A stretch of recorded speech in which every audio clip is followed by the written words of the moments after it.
That's not what I want to see, 170 kil. Ha ha.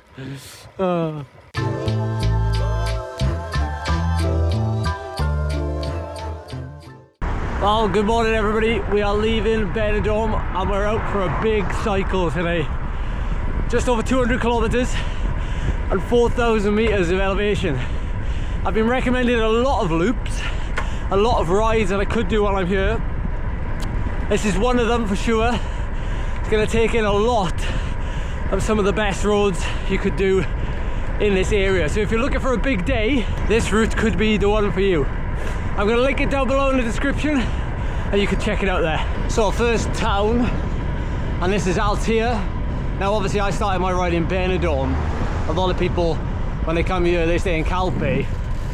So you'd obviously like miss out there, so at least do this at the end maybe. But it's a little bit busy at 9 AM. There's a lot of traffic lights, but you know, it's flat, so it's nice and easy to get going. So I've just turned onto the CV 745, that's the name of this road. We're now heading in the direction of the Coll de Rates. And our first port of call, which would be the Musette Cafe for the first time, as I'm planning to stop twice today. And you'll see why in a bit. But that coastal road section to Calpe was absolutely lush, as we say in Wales. And like, I can see why people rave about it. I really can.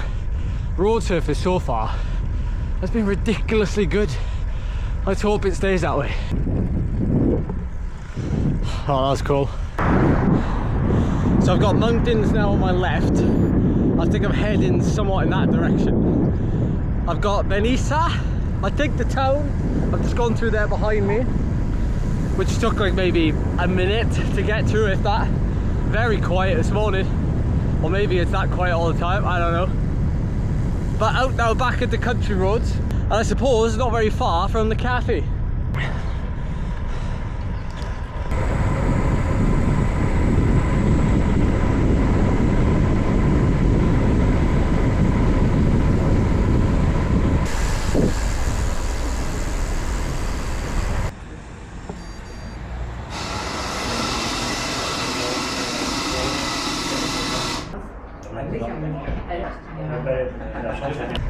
The Musette Cafe is run by some very nice people and it was very busy with pro teams. So I asked today, what time does the rush start? And he said about 12 to 2. So I'm going to try and get the next climb done and get back before that rush, or maybe during the rush, and see even more professional teams. But for now, we're heading to Val de Ibo. There's some nice views even on these flatter roads.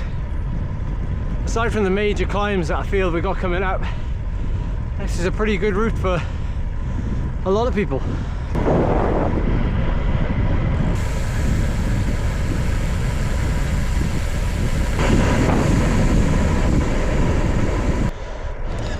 Oh, this is an atmospheric start.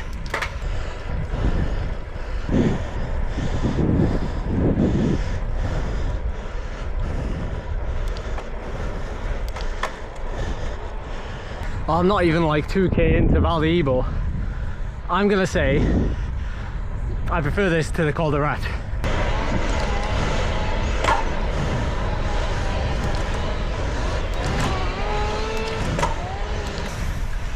I just love the type of climb that it is. You can see the switchbacks, it's good surface, lots of balconies. I just love the type of climb like this. And the Coll de Rates doesn't really have that. Not quite the same anyway.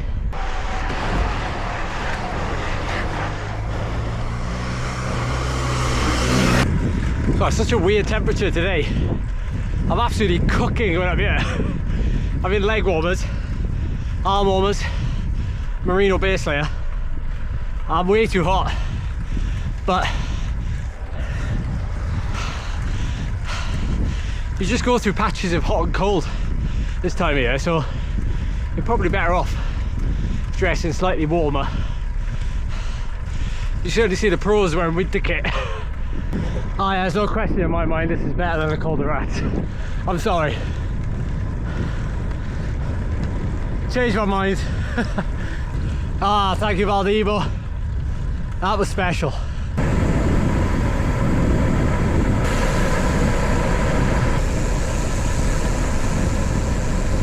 Well, we're climbing again. Surprise, surprise. This climb I forgot about. This is before we get back to the calf again. And it's a bad sign that we're on a very small road. That generally means the gradient's going to be very steep, or at least much steeper than a larger road. But it's okay so far. But I can see red on my Wahoo graph, and there it is there. I can see a hairpin and it looks steep. But to be honest, once I get over this, I've got a wonderfully long descent back to the calf, and then we do the Coll de Rates with the extra spicy bit at the top. As someone who is known for climbing, I would say the very best thing about very steep climbs is that generally you get to the top quicker, because you climb more elevation in a short space of time. Generally the suffering is that little bit shorter than those longer climbs, but then it's all relative. There's lots of like old farmhouses here. There's a couple I think people are still living in, but looks like old farmland. You can still see some of the terraces, I think, but I don't think they're being used as much anymore. I don't know. Still see some stuff growing.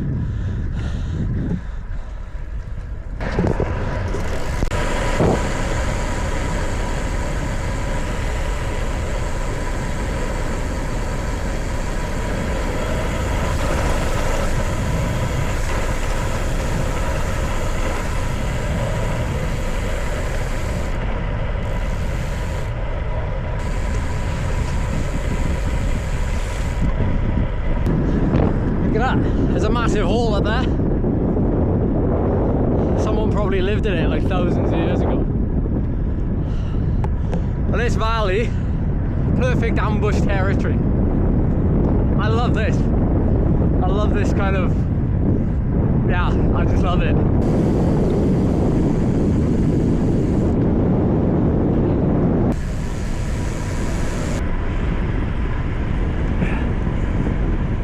There's literally nobody on this road. Slightly downhill for kilometre after kilometre. It's just bliss. So just beyond these orange trees, there's the Coll de Rates there in front of us. So we've successfully completed this loop. You can just about see the outline. Also started to see an awful lot more cyclists, so I must be getting close to civilization. I'll just roll it back into Musette now. And I've seen a good few pros heading towards the Coll de Rates. So 12:30 in the midday, this is obviously peak time to see them out and about, like wild Pokemon.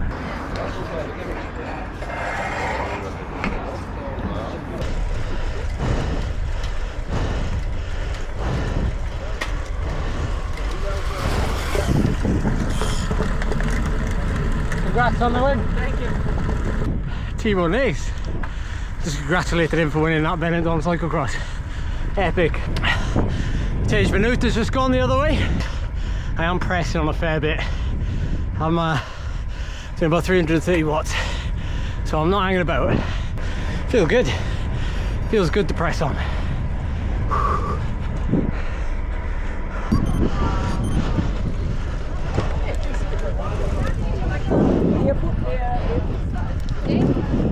Busy, huh?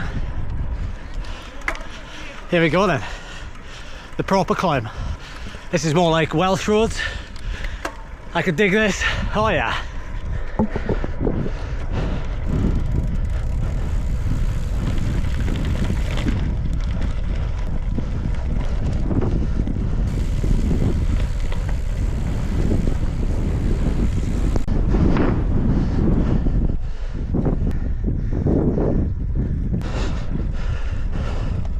I tell you what, this surely qualifies as like a Vuelta España stage finish.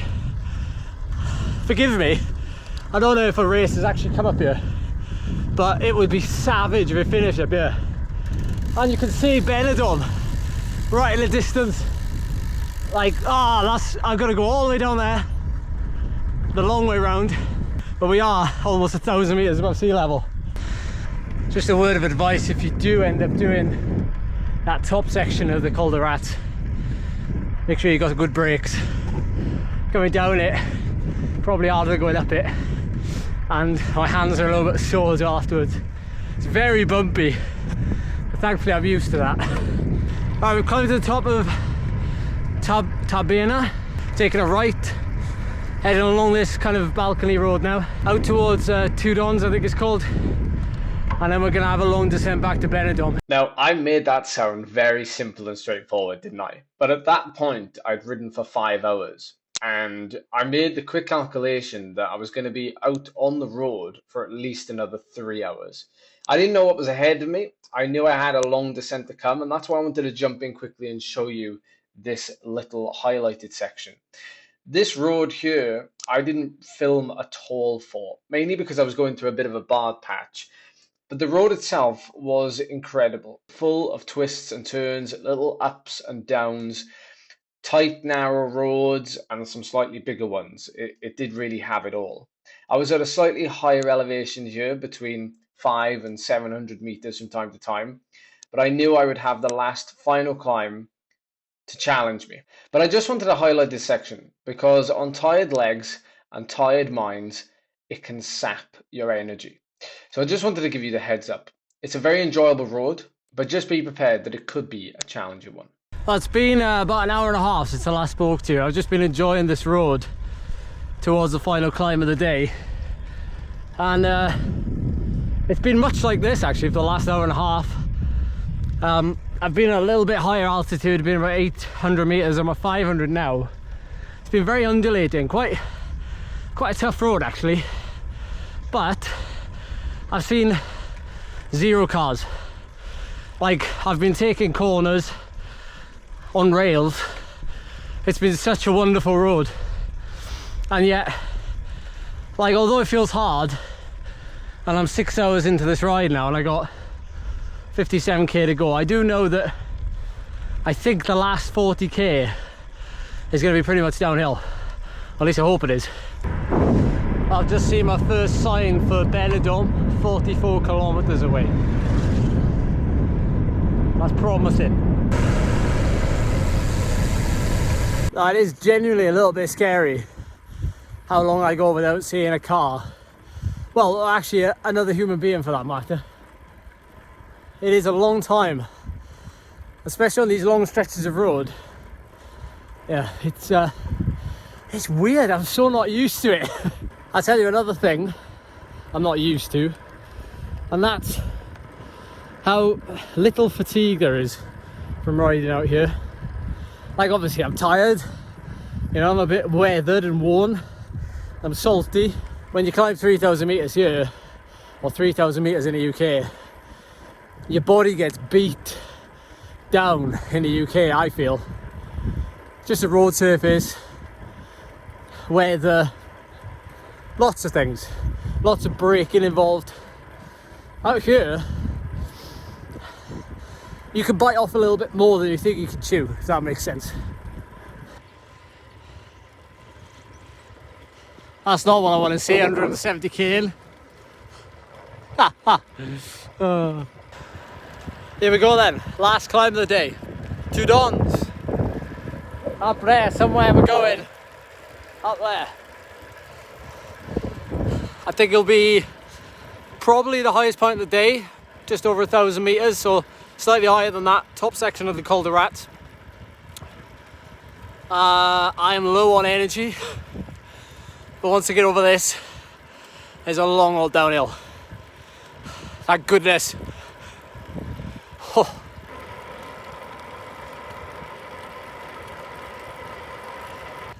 Again, pretty much this whole route has been recommended in some way, shape or form by you guys. And also I've been following a fair few pros and seeing where they've been riding. They've been doing this loop as well. Maybe not identical, but somewhat similar. And coming up the other side of this, I think it's really good for long intervals for them because it's a 15 kilometer 5% climb basically. So yeah, oof.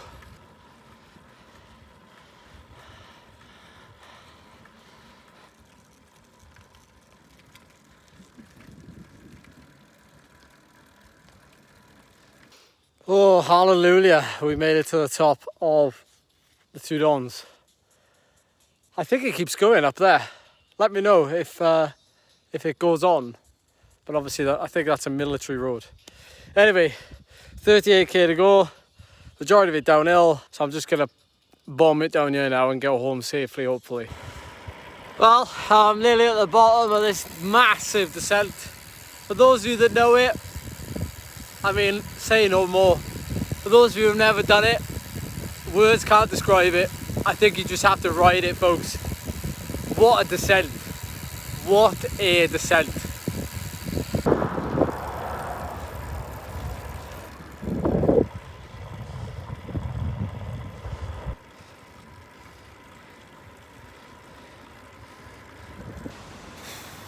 We made it back to the hotel, finally. Let's get some fuel in. It's over here. Charlie had the day off today, so I ended up doing 8 hours. Is this my sandwich? Yeah. Cheese salad. Ooh, pistachios, crisps,